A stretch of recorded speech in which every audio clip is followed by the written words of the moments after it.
ஈசனுக்கான இரவில் குருவின் வழிகாட்டலுடன் ஆன்மாவை விழிப்படைய செய்ய வாருங்கள்.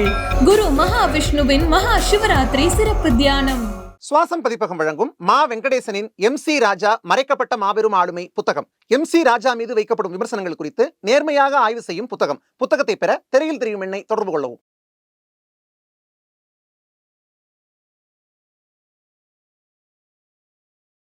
இந்த 6 பேர் இருக்காங்க. இதுல 3 பேர் நீ சந்திச்சீங்க. நான் நேரடியாகவே சந்தித்து உறுதிப்படுத்திக்கிட்டீங்க. நடந்துச்சா? நிச்சயமாக நடந்ததா இல்லையா என்பது அங்க நடந்த விவரங்களை மிக தெளிவாகவும் விரிவாகவும் என்னிடம் சொன்னாங்க. இப்போ விசிட்டார் செங்கோட்டையன், இதனுடைய தாக்கம் நிச்சயமாக பொதுவெளிகளில் கட்சியின் முன்னணி மத்தியில் நிச்சயமாக ஏற்படும் என்பதுதான் என்னுடைய நிலை. அடுத்தடுத்து முக்கியமான தலைவர்கள் வெளியில வந்து பேசுவாங்கன்றீங்க? நிச்சயமா பேசுவாங்க. இப்போ அவங்களுக்குள்ள பேசிட்டு இருக்காங்க. திரு எடப்பாடி இந்த கட்சிக்காக என்ன செய்தார் கேட்குறான், கட்சிக்காரன் கேட்குறான். தமிழக வெற்றி கழகத்தோடு நாங்கள் பேசிகிட்டு இருக்கோம், பிசிகாவோட பேசிகிட்டு இருக்கோம், கம்யூனிஸ்டோட பேசிகிட்டு இருக்கோம் அப்படின்னு சொல்கிறாங்க.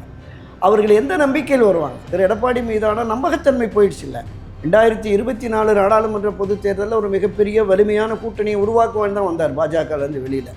கடைசி வரைக்கும் யாருமே இல்லை. அண்ணா திராவிட முன்னேற்ற கழகம் தொடங்கிய புரட்சி தலைவர் எம்ஜிஆர் சொன்னார், 1000 ஆண்டுகளை கடந்தும் இந்த கழகம் நின்று நிலைத்திருக்கும், அண்ணாவின் உருவம் பொறித்த இந்த கொடி பட்டொளி வீசி பறக்கும் சொன்னார். செல்வி ஜெயலலிதா சொன்னாங்க சட்டப்பேரவையில், 100 ஆண்டுகளை கடந்தும் அதிமுக ஆட்சி அதிகாரத்தில் இருக்கும் அப்படின்னு சொன்னாங்க. அந்த நிலைப்பாட்டை 52 வருஷத்திலே காலி பண்ணிட்டார் திரு எடப்பாடி பழனிசாமி.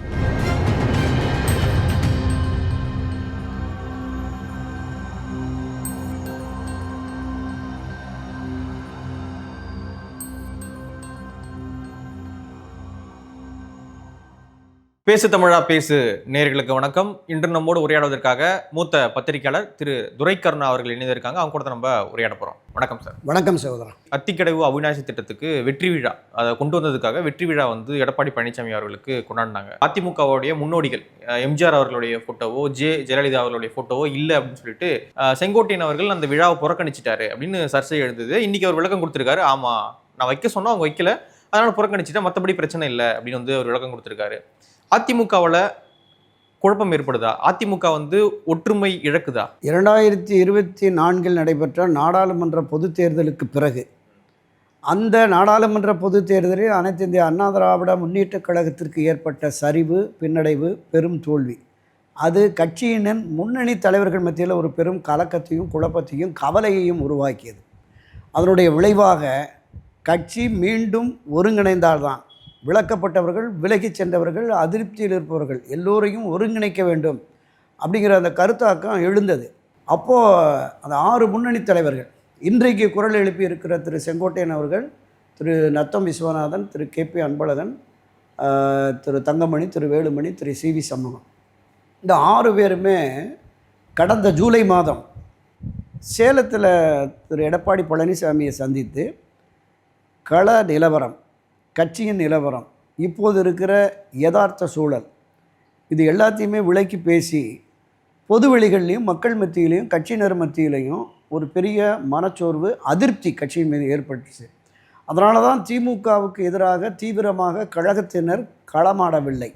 அதனால தான் ஒரு பெரிய தோல்வியை சந்திச்சிருக்கிறோம் அப்படிங்கிறத எடுத்து சொல்லி, நான் குறிப்பிட்ட இந்த விலக்கி வைக்கப்பட்டவர்கள், விலகி சென்றவர்கள் எல்லோரையுமே இணைத்து கட்சியை நாம் வலிமையான அதிமுக என்று வெளிப்படுத்தினால் மட்டுமே ஒரு வலுவான கூட்டணி வரும். நமக்கு நம்மை நம்பி திராவிட முன்னேற்ற கழகத்தை தேர்தல் களத்தில் வீழ்த்த முடியும் அதிமுகவால், அந்த வலிமையை மீண்டும் பெற்றுவிட்டது என்கிற நம்பிக்கையை நாம் பொதுவெளியில் உருவாக்கினால் மட்டுமே நம்மை தேடி மற்ற கட்சிகள், திராவிட முன்னேற்ற கழகத்தில் கட்சிகளோ அல்லது வெளியில் இருக்கிற கட்சிகளோ நம்மை தேடி தேர்தல் உடன்பாட்டுக்கு வருவார்கள் அப்படிங்கிற விஷயத்தை எல்லாமே எடுத்து சொல்லியிருக்காங்க இந்த 6 முன்னணி தலைவர்கள்.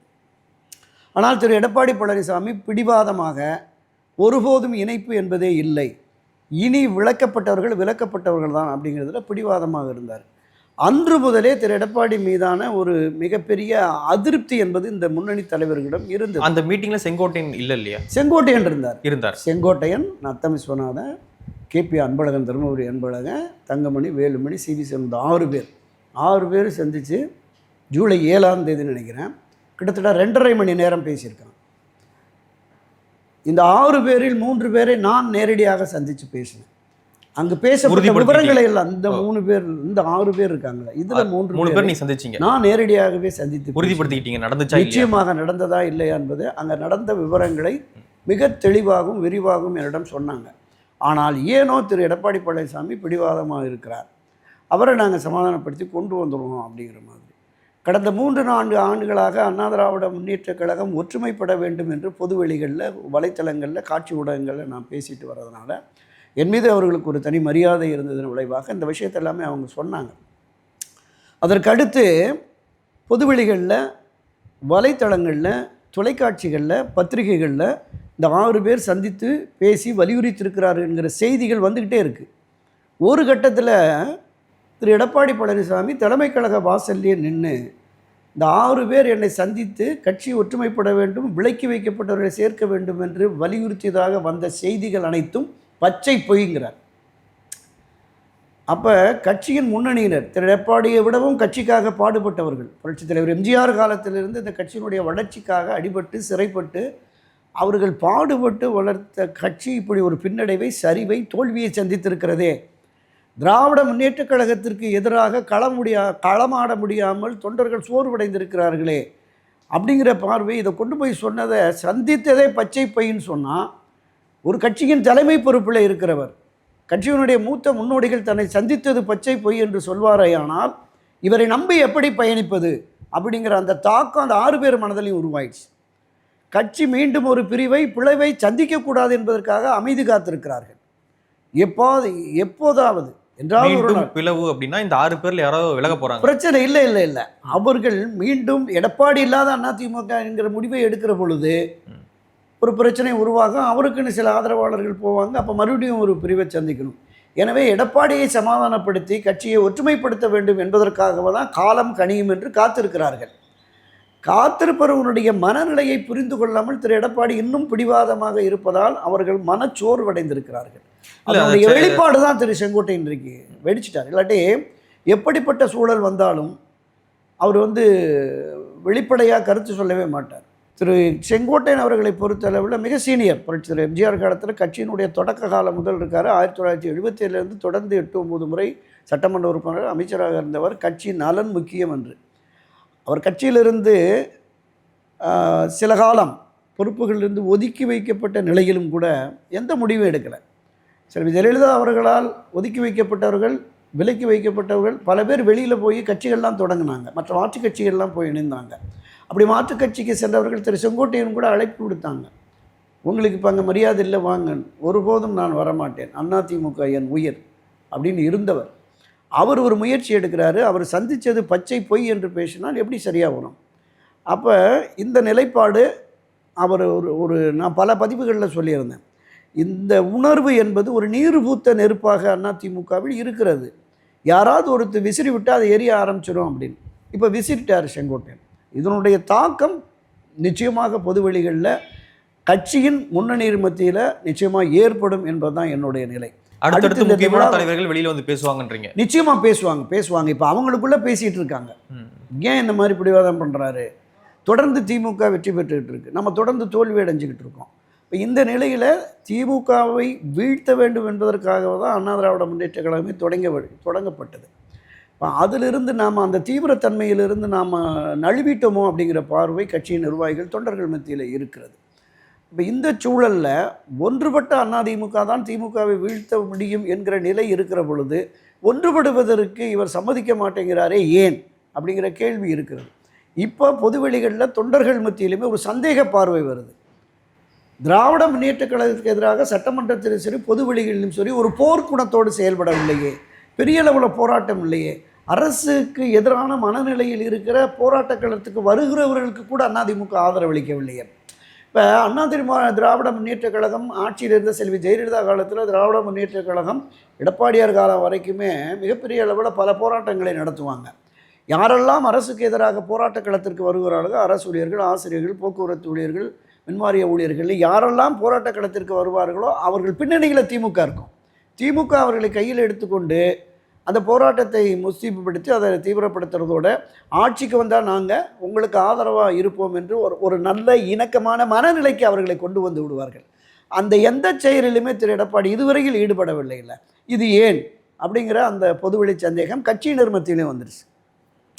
இதனுடைய நீட்சியாக தான் நான் இப்போ பார்க்குறேன். இந்த செயல் என்பது நீங்கள் இந்த அத்திக்கடவு அவிநாசி திட்டத்தில் இந்த கட்சியினுடைய நிறுவன தலைவர் புரட்சித் தலைவர் எம்ஜிஆர் அவர்கள் அவரையும் கட்சியை கட்டி காப்பாற்றிய செல்வி ஜெயலலிதா அவர்களுக்கும் பிரதிநிதித்துவப்படுத்தவில்லை, முக்கியத்துவம் கொடுக்கவில்லை என்பது 100க்கு 100 சரியான பார்வை, சரியான கருத்து. திரு எடப்பாடி தன்னை மட்டுமே முன்னிலைப்படுத்தி கட்சியை கொண்டு செல்ல வேண்டும் என்று கருதுகிறார் என்பது அந்த ஒற்றை தலைமை என்கிற அந்த நிலைப்பாடு அவர் எடுத்த போது இருந்து தான் கட்சி அப்படிங்கிற மாதிரி வந்துட்டார். அதிமுக என்கிற அரசு கட்சியை தொடங்கி ஒரு மிகப்பெரிய தொடர் வெற்றியை பெற்றார். 1973 நடைபெற்ற திண்டுக்கல் நாடாளுமன்ற இடைத்தேர்தல், அதைத் தொடர்ந்து 74 புதுச்சேரியை ஆட்சியை பிடிக்கக்கூடிய வெற்றி, அதே 74 கோவை இடைத்தேர்தலில் வெற்றி, 77, 80, 84 ஒரு 3 சட்டப்பேரவை தேர்தலில் ஒரு ஆட்சிக்கு வெற்றி என்று மிகப்பெரிய அளவில் மக்கள் செல்வாக்கும் ஆதரவும் இருந்து 10 ஆண்டுகளுக்கு மேல் ஆட்சி கட்சியாக இருந்த அதிமுகவை செல்வி ஜெயலலிதாவிடம் ஒப்படைத்து விட்டு சென்ற பொழுது ஜெயலலிதா அதற்கு தலைமை பொறுப்பை ஏற்ற பிறகு தமிழ்நாடு முழுவதும் சுற்றுப்பயணம் போனாங்க. 1988 செப்டம்பர் தொடங்கி 89 சட்டப்பேரவை தேர்தல் வரையிலும் தமிழ்நாடு முழுவதும் பல ஆயிரக்கணக்கான கிலோமீட்டர் சுற்றுப்பயணம், பட்டி தொட்டியெல்லாம் போனாங்க. தொண்டர்களையும் மக்களையும் சந்தித்து தன்னுடைய ஆதரவு நிலைப்பாட்டை பெருக்கி கொண்டார். திரு எடப்பாடி இந்த கட்சிக்காக என்ன செய்தார் கேட்குறான், கட்சிக்காரன் கேட்குறான்.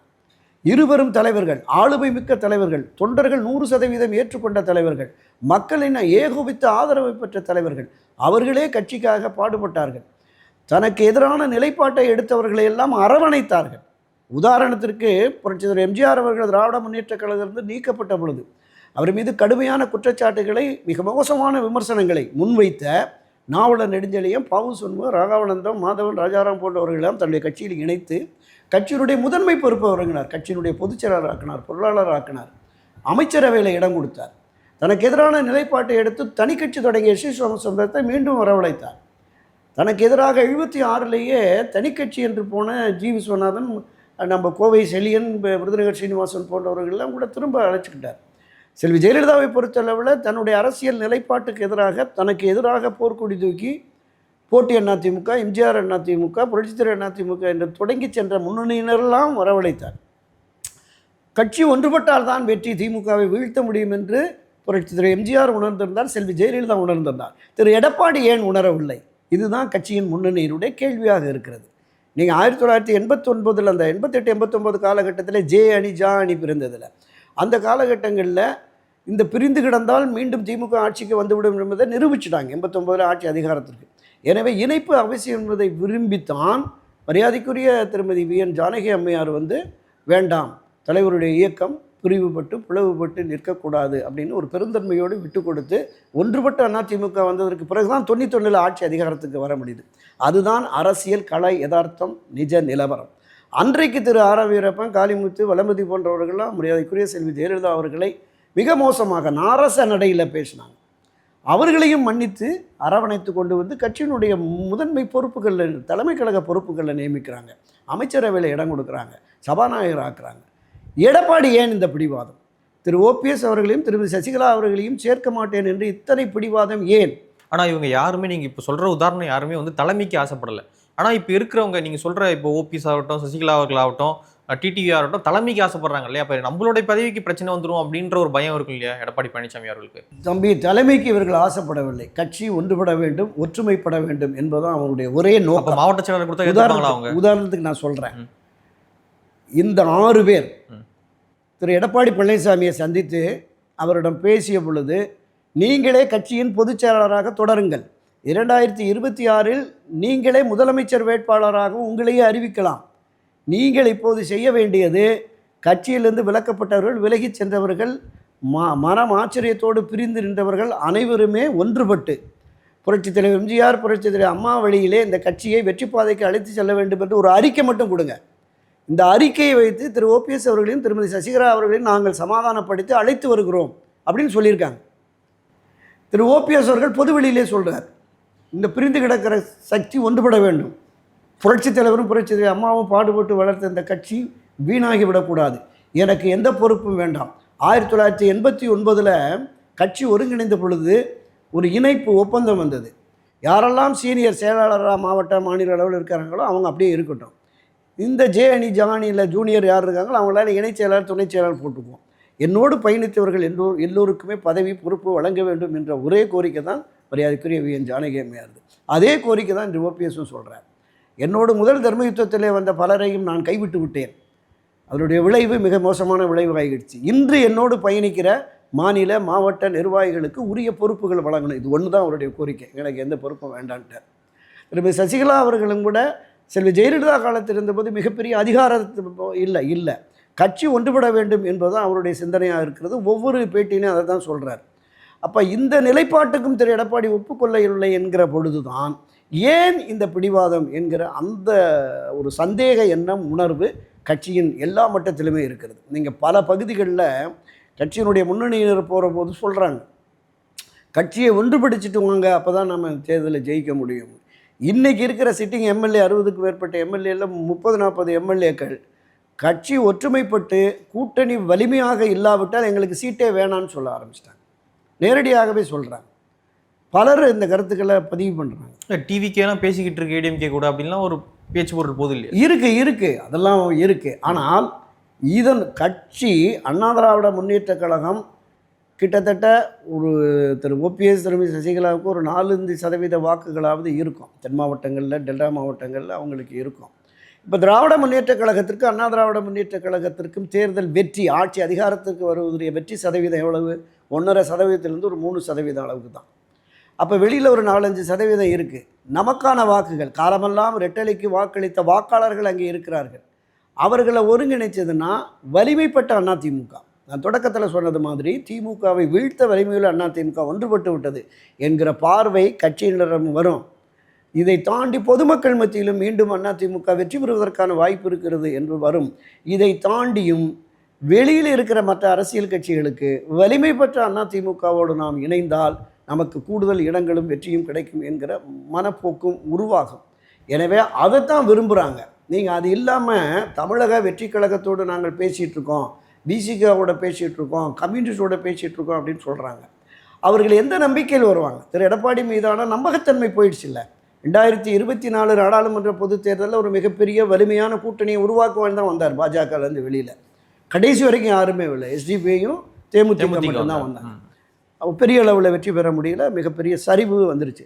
அவரே சொல்கிறார், ஐடி மீட்டிங்கில் 10% வாக்குகளை நம்ம இழந்திருக்கிறோம், அது எல்லாமே நம்ம மீண்டும் பெறுவதற்கு எல்லா முயற்சிகளும் இருக்கும், மீண்டும் 2026 ஆட்சி அமைப்பதற்கு நான் எந்த தியாகத்தையும் செய்ய தயார் அப்படிங்கலாம் சொல்கிறார்.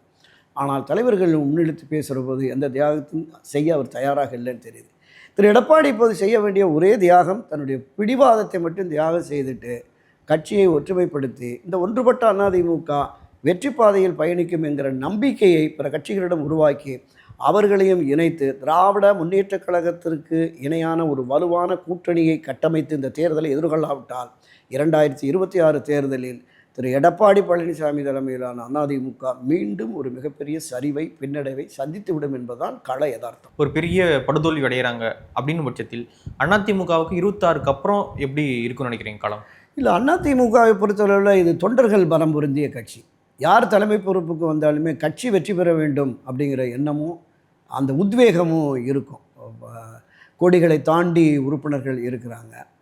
அதில் அரசியல் ரீதியாக சிந்திக்கக்கூடியவர்கள், தொடர் தோல்வியை தழுவுகிறோம், நமக்கு அரசியல் எதிர்காலம் இல்லையோ என்று சிந்திக்கிற 40 வயதுக்கு கீழ்ப்பட்டவர்கள் நிச்சயமாக முகாம் மாறுவதற்கான வாய்ப்பு இருக்கிறது.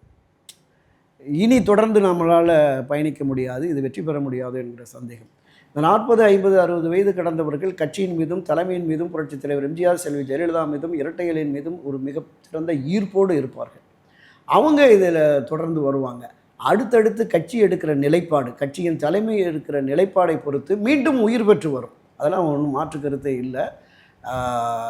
அண்ணா திராவிட முன்னேற்ற கழகம் தொடங்கிய புரட்சித் தலைவர் எம்ஜிஆர் சொன்னார், 1000 ஆண்டுகளை கடந்தும் இந்த கழகம் நின்று நிலைத்திருக்கும், அண்ணாவின் உருவம் பொறித்த இந்த கொடி பட்டொளி வீசி பறக்கும்னு சொன்னார். செல்வி ஜெயலலிதா சொன்னாங்க சட்டப்பேரவையிலே, 100 ஆண்டுகளை கடந்தும் அதிமுக ஆட்சி அதிகாரத்தில் இருக்கும் அப்படின்னு சொன்னார். அந்த நிலைப்பாட்டை 52 வருஷத்திலே காலி பண்ணிட்டார் திரு எடப்பாடி பழனிசாமி. மீண்டும் ஒரு நல்ல தலைமை வருகிற பொழுது எடப்பாடி பழனிசாமி தலைமை பண்பு இல்லை, அவருக்கு இல்லைங்கிறத இப்போ தொடர்ந்து நிரூபிச்சுட்டு வர்றார். இப்போ யாருக்கு தலைமை ஏற்கலாம்னு நினைக்கிறீங்க? இல்லை, நம்ம இதில் இன்னார் இனியார் அப்படின்னு இல்லை. இப்போ அந்த திரு செங்கோட்டையன் அவர்கள் தான் முதலமைச்சராக வருவார் அப்படிங்கிற மாதிரியான ஒரு போக்கு இருந்தது. அப்போ பல்வேறு பகுதிகளில் இருந்தும் அவர் வந்தார்னா சிறப்பாக இருக்கும் அப்படிங்கிற மாதிரி. இன்னொரு பார்வை, திரு ஓபிஎஸ் அவர்களே தொடர்ந்து முதலமைச்சராக இருந்திருந்தால் பெரிய அளவில் பிரச்சனைகள் பிளவுகள் உருவாக்கிறாருக்கு எங்கள் பார்வை இருக்குது. மீண்டும் கட்சி ஒன்றுபட்டு இந்த முக்கிய தலைவர்கள் ஒன்று கூடி ஒரு சரியான தலைவரை, ஏன்னா திரு எடப்பாடியினுடைய இந்த பிடிவாத போக்கு தான் கட்சிக்கு பின்னடைவை தருகிறது. இந்த பிடிவாத தலைவத்தை அரசியல் ரீதியாக கட்சி முக்கியம், சுயநலத்தை கடந்து கட்சி முக்கியம் என்று கருதுகிற யார் வந்தாலும் அதை ஏற்றுக்கொள்வார்கள். அதாவது அன்றைய தினம் இந்த ஆட்சியில் பிரச்சனைகள் உருவாகி பிளவுபட்ட நின்ற நேரத்தில் திருமதி சசிகலா அவர்கள் திரு எடப்பாடி பழனிசாமியை முதலமைச்சராக முன்னிறுத்தி அவர் தலைமையில் தான் ஆட்சி நடைபெறும், நீங்கள் எல்லோரும் ஒத்துழைக்கணும்னு சொல்கிறாங்க. இந்த 32-34 அமைச்சர்கள் இருந்தாங்கல்ல, அதில் யாரை திருமதி சசிகலா கை காட்டியிருந்தாலும் அவர் அதிமுகவையும் ஆட்சியையும் கொண்டு போயிருப்பார். திரு எடப்பாடிக்கு கிடைத்த ஒரு அதிர்ஷ்டம் வாய்ப்புன்னு தான் பார்க்குறோம். திரு எடப்பாடி பழனிசாமியோட திறமையும் தகுதியும் அரசியல் அறிவும் ஆற்றலும் மிக்கவர் நூற்றுக்கணக்கானோர் இந்த கட்சியில் இருக்காங்க, மாநில மாவட்ட பிரிவுகளில். எனவே அதில் ஒரு தனி மனிதனும் இல்லை. திரு எடப்பாடி பழனிசாமி நான் தான் அதிமுகன்னு சொல்வதற்கு எந்தவித அருகதையும் தகுதியில் நான் அதை உரத்து குரலில் நான் சொல்லுவேன். திரு எம்ஜிஆர் சொல்லலாம், மரியாதைக்குரிய செல்வி ஜெயலலிதா சொல்லலாம், ஆனால் திரு எடப்பாடி சொல்வதற்கு எந்த தகுதியும் அவருக்கு இல்லை என்பது தான் என்னுடைய ஆழமான கருத்து. இது தொண்டர்கள் கட்சி, தொண்டர்கள் பல கோடிக்கணக்கில் லட்சக்கணக்கான தொண்டர்கள் இந்த கட்சி வெற்றி பாதையில் போகணும், திராவிட முன்னேற்றக் கழகத்தை வீழ்த்தி ஆட்சி அதிகாரத்திற்கு வர வேண்டும் என்ற எண்ணத்தோடும் உணர்வோடும் பயணிக்கிறார்கள். அந்த உணர்வை திரு எடப்பாடி அவர்கள் புரிந்து கொண்டு தன்னுடைய நிலைப்பாட்டை மாற்றி கட்சியை ஒன்றிணைத்தால் எதிர்காலம் மிகச் சிறப்பாக இருக்கும் என்பதுதான் என்னுடைய பார்வை. எங்களோடு விரிவாக பல கருத்துக்களை பகிர்றீங்க, ரொம்ப நன்றி. நன்றி சார்.